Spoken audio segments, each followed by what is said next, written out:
Bonjour et bienvenue dans mon atelier. Je suis Céline, la créatrice derrière Mademoiselle Petroni, et je suis ravie de vous accueillir dans mon nouvel épisode de vlog dédié au tricot. Avant toute chose, je souhaitais vous remercier pour l'accueil très chaleureux que vous avez réservé au premier épisode de mon vlog. Je vous remercie d'avoir regardé mon épisode aussi, de manière aussi nombreuse, de vous être abonné à ma chaîne et de m'avoir envoyé des commentaires extrêmement gentils, très encourageants pour poursuivre cette aventure avec vous. Je suis ravie que vous ayez envie de découvrir un petit peu plus mon univers et plus particulièrement mon quotidien de travail. Et je suis très contente que ce format vous plaise. Donc je vais poursuivre comme ceci, sous forme de vlog. Je vais filmer des séquences tout au long d'une nouvelle semaine de travail. Et bien sûr, je prendrai le temps de venir m'installer face caméra pour discuter un peu plus amplement de ce qui m'occupe comme création cette semaine du mois de novembre. Je vous dis donc à très vite.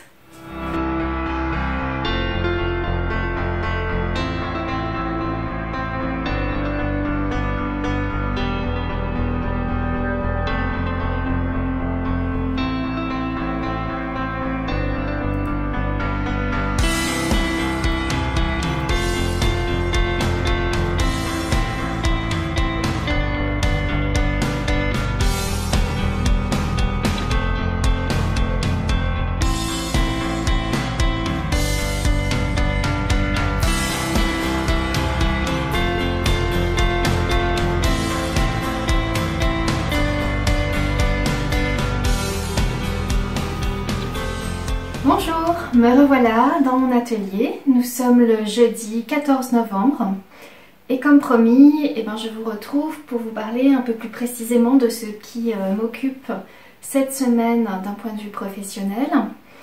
Et avant de commencer, simplement vous dire que c'est une semaine où j'ai peu l'occasion d'avoir les aiguilles entre les mains. Je ne tricote pas beaucoup.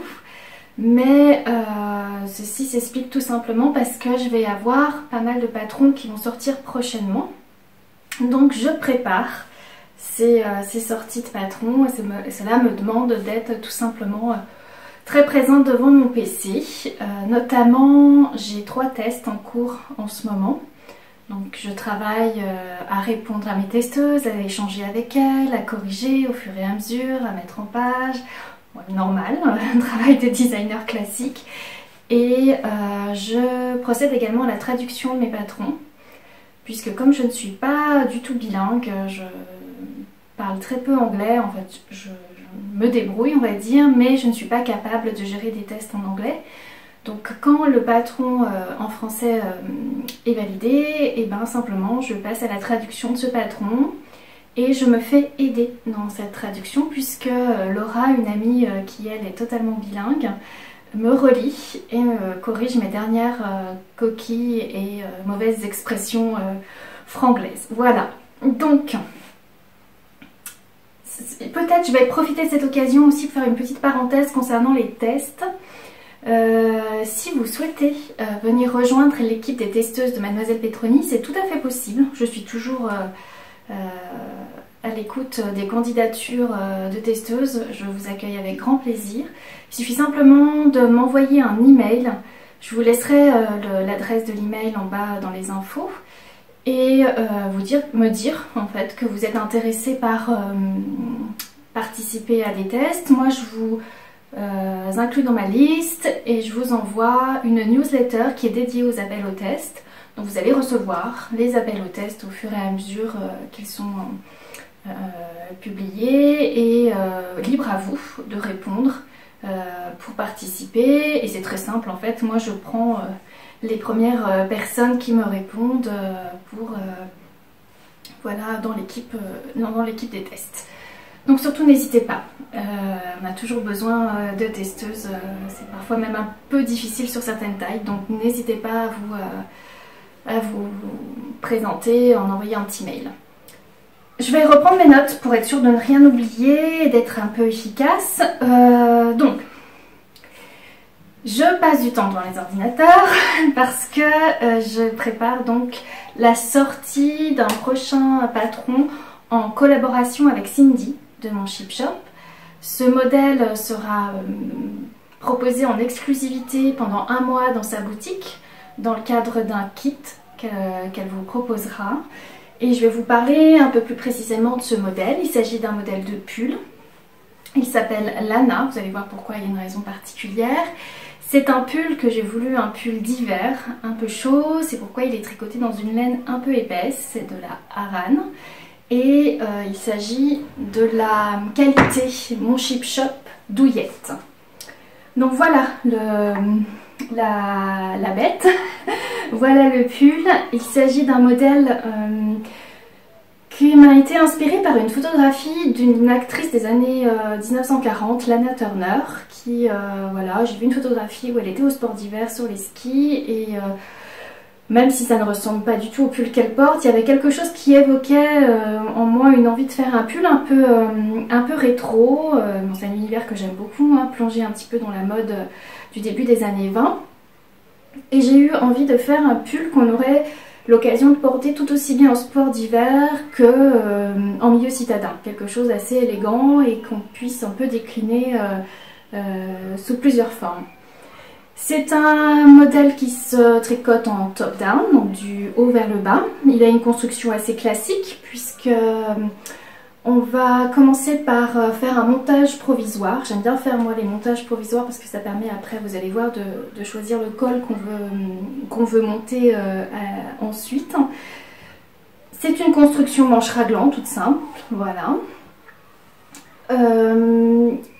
On tricote d'abord l'empiècement, on arrive à la séparation manche-corps, on met les manches en attente, on tricote le corps. Quand on a fini de tricoter le corps, donc on a rabattu, on vient reprendre les mailles des manches, on tricote les manches de la même manière des deux côtés. Et on vient reprendre les mailles du montage provisoire pour faire le col. Ça c'est la construction. Ensuite, qu'est-ce qui caractérise ce design? Tout d'abord, c'est un design où vous avez vu, il y a un motif texturé. Mais le motif texturé ne se retrouve que sur l'avant du pull. Il n'y en a pas sur les manches sont en jersey. Et le dos est également en jersey. La deuxième caractéristique de ce pull, c'est que dans cette version, puisque vous allez voir que le patron que je propose, et c'est un modèle optionnel en fait. Vous allez avoir plusieurs possibilités d'adaptation du patron, à vous de voir ce qui vous convient le mieux. Mais moi l'idée que j'avais au départ, c'était une version cintrée pour justement garder cet esprit années 40. Et ce cintrage, il est à la fois réalisé avec des diminutions pour arriver jusqu'à la taille, mais aussi accentué par la bande de côte fantaisie qui est sur une grande hauteur et qui va voilà, venir souligner la taille. C'est une bande de côte 2-2 dans laquelle j'ai ajouté une petite torsade toute simple qui consiste simplement à faire des mailles croisées. Donc ça c'est vraiment très facile. Je suis tout à fait consciente que ce genre de modèle n'est pas facile à assumer ou on n'a tout simplement pas envie de le porter de cette manière-là. C'est pourquoi je le propose dans une autre forme. Vous allez voir, je vais vous expliquer, c'est très simple comment il faut procéder. C'est une version droite, c'est-à-dire au lieu d'avoir la version ajustée sur la taille, c'est de tricoter le même design, à peu près, on va dire, parce que la bande de torsade, de côte torsadée est moins longue sur la version classique droite. Et voilà. Après, on va retrouver exactement les mêmes codes, la même forme également des manches. Je ne vous ai pas parlé des manches, mais elles sont un petit peu chauve-souris, comme vous pouvez voir. Ça, c'est pareil, c'était une envie que j'avais pour accentuer un petit peu cet esprit un peu vintage, un peu rétro. Donc, ce qui explique qu'on a des diminutions assez draconiennes, surtout au début de la manche. Et ensuite, la manche se resserre très très vite. Elle va même être très fitée sur l'avant-bras. Et elle se termine tout simplement avec la même bande de côte torsadée sur le poignet. Pour la version droite, c'est très simple. Quand on arrive au moment de la séparation des manches et du corps, et ben le corps, au lieu de faire ce travail de cintrage, hein, de diminution au niveau du corps, et ben on va tout simplement continuer tout droit, ce qui va vous donner un pull avec pas mal d'aisance. Alors c'est pas non plus une énorme aisance, hein, on n'est pas du tout sur un pull loose, il s'agit d'une aisance entre, voilà, je propose entre 0 et 10 cm d'aisance de le tricoter. J'ai gradé 7 tailles, du tour de poitrine 94 au tour de poitrine 140, en sachant que malheureusement je n'ai pas trouvé de testeuse pour les versions cintrées des 2 dernières tailles, de la taille 6 et 7. Je n'ai voilà, donc pu faire tester que la version droite. Autre chose, il y a deux autres options qui est possible de faire dans ce modèle-là. Il s'agit d'abord de la bande de côte. Sur la version cintrée, vous n'êtes pas obligé de la faire aussi longue parce qu'il faut savoir, donc la taille est marquée à ce niveau-là, hein, ouais, sur le buste, elle est ici, donc on tricote encore tout ça sur la version que je vous propose. C'est pas une version très longue, hein, faut avouer, hein, c'est plutôt une version assez raccourcie, mais on peut la faire encore plus raccourcie en arrêtant donc le motif de côte au niveau de la taille, et là ça permet de porter le pull en version cropped par-dessus une robe pour un esprit très rétro, très années 40. Voilà, donc ça c'est la première option possible aussi sur la version cintrée. Et enfin, l'autre option que je propose sur ce modèle-là, c'est à la fois pour la version cintrée et pour la version classique droite, c'est le col. Là, moi j'ai tricoté ma version avec un col rond qui reprend le petit motif de côte avec les petites torsades. Il est, voilà, c'est un col assez court, il est un petit peu bateau puisqu'il est un petit peu quand même échancré sur les épaules. Et il fait à peu près 4, je crois qu'il fait 4 ans hein, simplement de hauteur, donc il est assez court. Et l'autre possibilité, ce que je vous propose dans le patron, c'est de tricoter un col roulé. Voilà, parce que je trouvais que c'était très sympa aussi d'avoir cette version en col roulé pour l'hiver, puisque c'est un pull quand même en laine assez épaisse. Et vraiment pour profiter au maximum d'un pull bien chaud, je propose aussi un col roulé mais qui cette fois-ci est en côte de 2 toute simple. Voilà un petit peu ce que je peux dire sur ce modèle.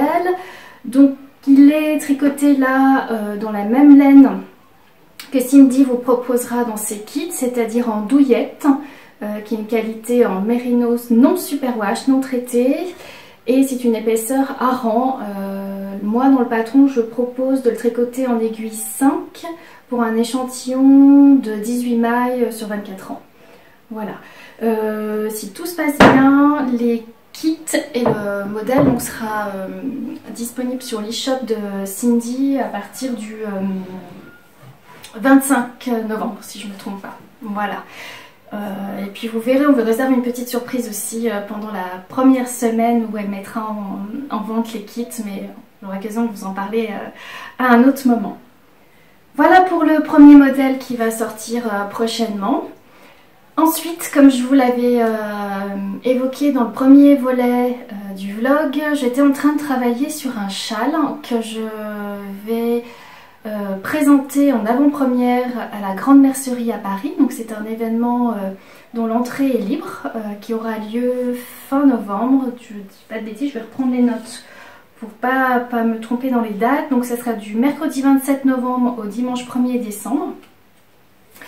Et donc je serai présente physiquement sur l'événement le vendredi 29 novembre et le samedi 30 novembre auprès de Maison Corlaine sur leur stand qui voilà, vont proposer 2 kits de 2 de mes modèles, dont l'un vous connaissez déjà puisque je vous en ai parlé la dernière fois. Il s'agit du App Loretta qui donc Maison Corlaine vous propose de tricoter dans leur qualité Wensleydale. Et là j'ai décidé, en fait c'est quelque chose que j'avais envie de faire depuis le départ. C'est un modèle que j'avais envie de décliner dès le départ en version châle triangulaire pour les personnes qui sentent un petit peu voilà, un petit peu impressionnées par la longueur de fil que peut représenter un app. Et pour pouvoir tricoter ce châle triangulaire, j'ai dû adapter un petit peu le design. Je reprends, vous allez voir, j'ai repris exactement les mêmes sections, les mêmes dessins de dentelle. Et j'ai fait quelques adaptations plus dans la manière dont on aborde la construction et comment on tricote le châle. Il est caché là derrière moi, vous le voyez ici. Cette fois-ci, il sera proposé dans des kits par Maison Corlaine dans leur qualité Corriedale Mohair. Je ne dis pas de bêtises, c'est 50-50. C'est un fil qui est très fin, qui convient parfaitement, je trouve, pour réaliser des jolies dentelles. Je vais vous en parler un petit peu plus, mais donc on va retrouver exactement la même logique que dans le App, c'est-à-dire un dégradé de couleur. Hein, on part du plus clair qui se situe vers le cou, vers le plus foncé à la pointe et en bordure du châle. Là, je vous avais présenté d'ailleurs les couleurs d'Hélène dans le précédent volet du vlog. J'étais un petit peu déçue d'ailleurs parce que les couleurs n'étaient pas très fidèles. Là, je ne sais pas si ça va bien ressortir. Il s'agit d'un dégradé de gris et de bleu. J'aurais presque envie de dire que c'est un peu un dégradé de bleu jean, voilà, du jean clair jusqu'au jean brut. On retrouve la même logique avec tout d'abord une première section en jersey. Voilà, je vais essayer de me rapprocher, ce sera peut-être plus simple, c'est pas évident. Donc en jersey tout simple dans le coloris A avec une portion de dentelle en coloris A. Ça c'est la première section qui est dans un coloris unique. Et ensuite, on va avoir une deuxième section qui va mêler deux coloris. Le coloris A avec le coloris B, donc on crée une transition. Et là, je propose un point texturé bicolore selon la technique mosaïque. Je vous en parlerai un peu plus précisément après. Et cette deuxième section se compose d'une deuxième partie dans le coloris B avec une autre dentelle qui est une variante de la première. Ce sont des jours en angle, hein. J'ai pas inventé ces diagrammes-là, ce sont des diagrammes classiques de dentelle et de points ajourés. On retrouve une petite portion de transition pour la partie 3 dans les deux coloris le coloris B et le coloris C. Donc là c'est pareil, c'est une petite portion de mosaïque. Et on va retrouver le même patron de dentelle qui là, donc celui-ci je l'ai dessiné, c'est un patron que j'ai, c'est une charte, un diagramme que j'ai créé. Et là il y a une toute petite différence, c'est que j'ai rajouté une bordure qui est un petit peu dentelée. Je ne sais pas si vous voyez, elle fait un effet un petit peu vaguelette avec du point mousse. Et bien sûr, on retrouve une finition en I-cord comme sur le App. Et moi, j'ai toujours voulu la tricoter dans un coloris contrastant. Et cette fois-ci, j'ai choisi le coloris B pour faire l'I-cord contrastant. Voilà un petit peu ce châle qui est donc le châle Loretta, qui sera présenté, j'aurai l'occasion de le présenter sur le stand de Maison Corlaine. Et je vous disais que j'ai dû adapter un petit peu la manière, le processus en fait pour écrire mon patron sur ce modèle-là. Puisque comme je vous disais, le App a l'avantage est que c'est une construction en tricot circulaire. Or quand on tricote un châle, notamment un châle triangulaire, la plupart du temps on le tricote à plat, c'est-à-dire en aller-retour. On va se retrouver avec des rangs en droit et des rangs envers. Donc là, ça fait déjà une différence. Donc, bon, pour les dentelles, c'est pas très différent. Pour les points jersey non plus, il suffit simplement de faire les rangs envers à l'envers.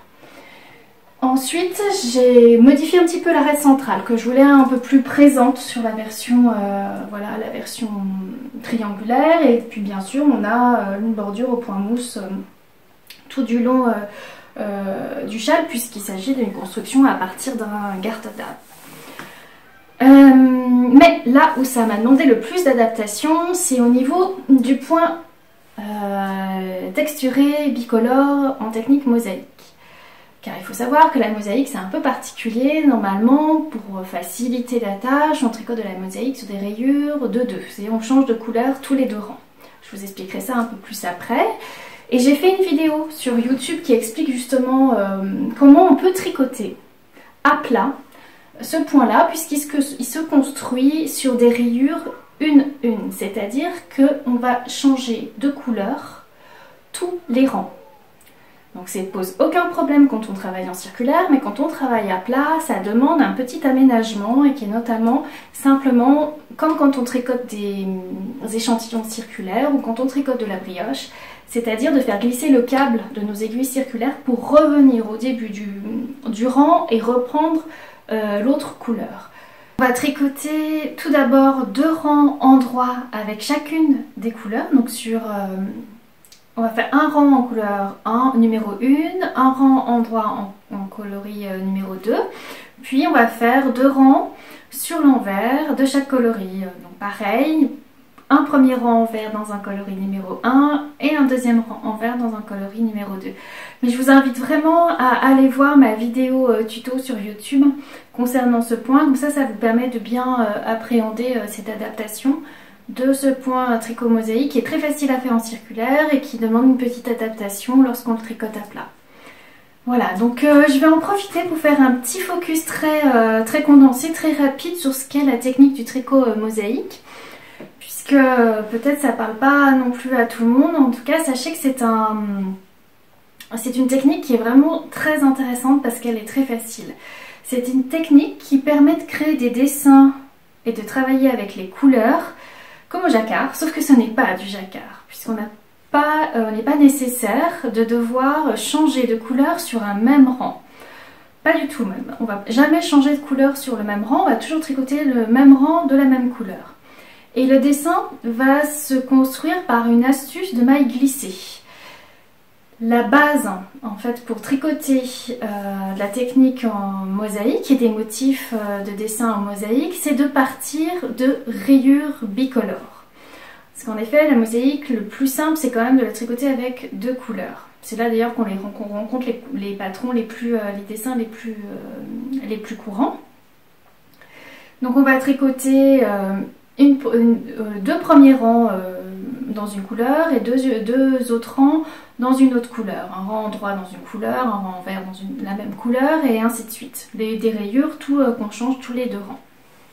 Ça c'est vraiment la technique la plus classique et la plus simple d'aborder la mosaïque. L'avantage c'est qu'elle se tricote, elle peut vraiment s'adresser à des débutants puisqu'il s'agit de maîtriser finalement la maille endroit, la maille envers lorsqu'on fait des dessins de technique en jersey endroit, ou simplement la maille endroit lorsqu'on fait des techniques de dessin en point mousse, parce qu'il est tout à fait possible de tricoter la mosaïque en point mousse. Et je vais essayer de vous expliquer en fait la logique de comment ça se passe, comment on crée des dessins et qu'on crée cette illusion d'avoir du jacquard sur un tricot avec la technique mosaïque. Avec un des modèles que j'avais fait il y a maintenant je crois 2 ans. C'est mon Shrug Louise que j'avais donc voilà présenté avec une technique de tricot mosaïque. Et là, alors on a une couleur principale qui est la couleur gris qui est couleur de fond, mais là on l'a tricoté simplement en jersey endroit, rien de particulier. C'est sur les bandes de motifs en fait qu'on va travailler sur les 2 couleurs. Ce sont bien des bandes de motifs qui se construisent sur des rayures de rang de rang. Donc on a un coloris clair et un coloris un peu plus foncé, on a alterné les bandes comme ça. Et alors il suffit de placer les mailles glissées au bon endroit, là où on veut que, en fait, tout simplement, la maille glissée vienne chevaucher le fil. Et ce chevauchement qui va avoir lieu par la maille glissée sur l'autre couleur va faire en sorte que ça va dissimuler une couleur par rapport à l'autre. C'est aussi simple que ça. Je vais essayer de m'approcher un petit peu pour que vous puissiez un peu mieux voir et comprendre la logique. Donc là, la première rayure, c'est une rayure simplement de couleur lit de vin, là, qui a deux rangs, on n'a pas placé de maille glissée. Par contre, sur la deuxième rayure, qui est une rayure claire, là, vous allez voir, on a un chevauchement de la maille foncée par-dessus la rayure claire.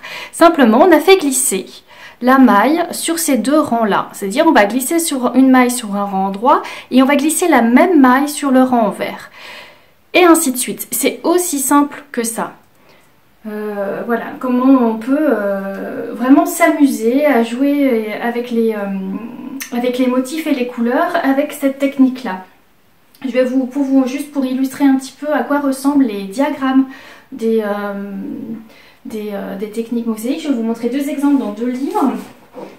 Donc là c'est l'encyclopédie du tricot chez Fleurus qui, voilà, qui vous parle un petit peu donc de cette technique là. Et donc voilà, vous voyez un diagramme tout simple construit sur des rayures bicolores 2-2 tout simplement. Et le petit V montre bien qu'il s'agit, donc on glisse bien les mailles. Et ça permet d'obtenir ce dessin-là, voilà, qui est juste à côté.